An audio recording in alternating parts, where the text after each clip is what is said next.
ধারাবাহিকের শুরুতে আমরা দেখতে পাই তটিনী রান্নাঘরে গিয়ে সমস্ত জিনিস এলোমেলো দেখতে পায় এবং একটা লাল কোটা হাতে নিতেই কর্ণ চ্যাটার্জি ফোন করে বলে, তুমি এতদিন ধরে এত কষ্ট করে যে প্রমাণ ডকুমেন্ট জোগাড় করেছিলে সমস্তটা আমি পুড়িয়ে ফেলব।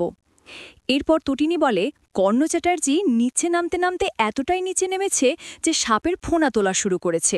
সাপের ফোনা মেরে আমি থেতলে দেব। পরক্ষণে কর্ণ চ্যাটার্জি বলে, তুমি আমার কিচ্ছু করতে পারবে না। তাছাড়া তোমার কাছে কোনো প্রমাণ নেই। আজকে আমি সব প্রমাণ জ্বালিয়ে দেব। সব অ্যাকাউন্ট নাম্বার, আমাদের যে স্পটগুলোতে অ্যাক্টিভ থাকি তার সমস্ত ডকুমেন্ট আমি পুড়িয়ে দেব। তুমি আমার কিচ্ছু করতে পারবে না। এটা বলে কর্ণ চ্যাটার্জি ফোনটা রেখে দেয়। পরবর্তীতে আমরা দেখতে পাই শিবপ্রসাদ এসে তটিনীকে জিজ্ঞেস করে, ওরা কি খুঁজতে এসেছিল, কি নিতে ওরা এখানে এসেছিল?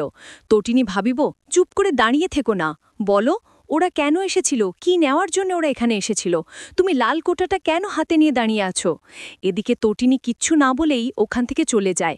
তখন লাড্ডু শিবপ্রসাদকে বলে, তা তুমি আবার পরশুরাম হয়ে ফাইট করো, আমার হিরো হয়ে তুমি আবার ফাইট করবে, অশুভ শক্তিকে বিনাশ করবে। লাড্ডু এটা বলে যে, কিন্তু বাবা ওরা কি নিতে এসেছিল? তখন শিবপ্রসাদ মনে মনে বলে, ওরা কি নিতে এসেছিল সেটা আমি নিজেও জানি না, তবে তোমার মা যে এই কাজের সাথে জড়িত সেটা আমি বুঝতে পারছি। পরক্ষণে স্রষ্টার অবতারে হাতে থাকে কুঠার, আর সাধারণ কমন ম্যান পরশুরামের হাতে থাকে প্রহর আর চেম্বার। অন্যদিকে আমরা দেখতে পাই বাব্বার কর্ণ চ্যাটার্জিকে জিজ্ঞেস করে, ব্যাংক অ্যাকাউন্টে কত টাকা আছে? আর সেগুলো মনে হয় সব অবৈধের টাকা, তাই না? তখন কর্ণ চ্যাটার্জি রেগে বলে, তুই এসব কথা কাউকে কিছু বলবি না। কত টাকা লাগবে তোর? পরক্ষণে কর্ণ চ্যাটার্জি বলে, 5 লাখ লাগবে, 6 লাখ লাগবে। কত টাকা তোর? তখন বাব্বার বলে, লাখ দিয়ে আমার হবে না, আমি পুরো 1 কোটি টাকা চাই। তখনই কর্ণ চ্যাটার্জি বাব্বারকে জিজ্ঞেস করে, পরশুরামকে? তখন বাব্বার বলে, তার জন্যে আমার অনেক পয়সা লাগবে, পয়সা না হলে আমি কোনো কথা বলবো না। পরক্ষণে কর্ণ চ্যাটার্জি জোরে ধমক দিয়ে বলে, বাব্বার বল পরশুরামকে? তখন বাব্বার বলে, আপনার ঘরের বউ বরণ করার দিনে 4 জন উধাও, দুর্গাপুজোর দিনে আপনার ছেলেরা মার খেলো, এমনকি লাড্ডুকে কিডন্যাপের হাত থেকে বাঁচালো।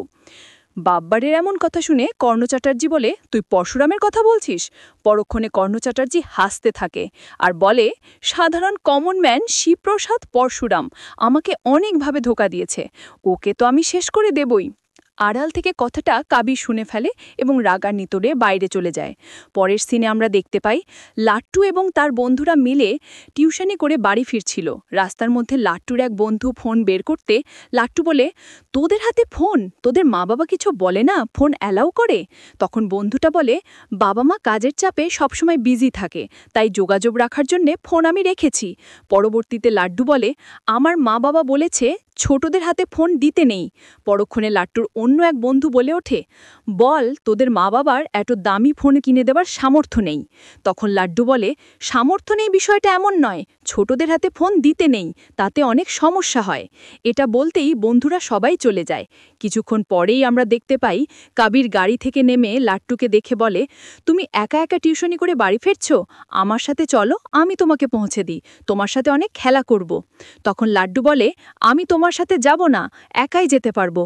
ঠিক তখনই শিবপ্রসাদ এসে কাবিরকে বলে, তোমরা তো এসব জেনারেশনের খেলা করো না, এসব খেলা তোমাদের জেনারেশনে নেই, যেটা আমরা খেলেছিলাম, কানামাছি, গোল্লা ছুট, এক্কা দুক্কা, আরও অনেক খেলা। পরক্ষণে কাবির বলে, কিন্তু আপনি যে আমাদের সাথে অনেক বড় খেলা করছেন মিস্টার পরশুরাম। পরশুরাম শুনে শিবপ্রসাদ চড় মেরে বলে, এখান থেকে চলে যাও। পরবর্তীতে শিবপ্রসাদ লাড্ডুকে নিয়ে বাড়ি যায় এবং কাবির গাড়িতে বসে কর্ণ চ্যাটার্জিকে ফোন করে বলে, শিবপ্রসাদই আসলে পরশুরাম, আর কোনো সন্দেহ নেই। সে সিনে আমরা দেখতে পাই কর্ণ চ্যাটার্জি কাবিরকে বলে, তোমার এখনই বাঘের গুহায় যাওয়া উচিত হয়নি, সামান্য সন্দেহ দূর করতে তুমিও সামনে গিয়েছ। তখন কাবির বলে, আমি ওকে পরিষ্কারভাবে বলিনি, জাস্ট সন্দেহর বশে বলেছি। এদিকে আরাধ্যা এসে বলে, বাবা আমি আপনাকে বলেছিলাম আপনার জামাইবাবু কোনো সাধারণ মানুষ নয়, আমার বিয়ের দিনেই আমি বুঝতে পেরেছিলাম, এবং শিবপ্রসাদই ওরফে পরশুরাম। আগামী পর্বে আমরা দেখতে পাব কর্ণ চ্যাটার্জি শিবপ্রসাদকে ফোন করে বলে, আমার অফিসের অনেক লোক তোমার ব্রাঞ্চে পলিসি করতে চায়, তুমি কাল সকালে আমার অফিসে চলে এসো। তখন অপর পাশ থেকে শিবপ্রসাদ বলে, ঠিক আছে, আমি কাল সকালে আপনার অফিসে চলে যাব। এটা বলেই ফোন রেখে দেয়।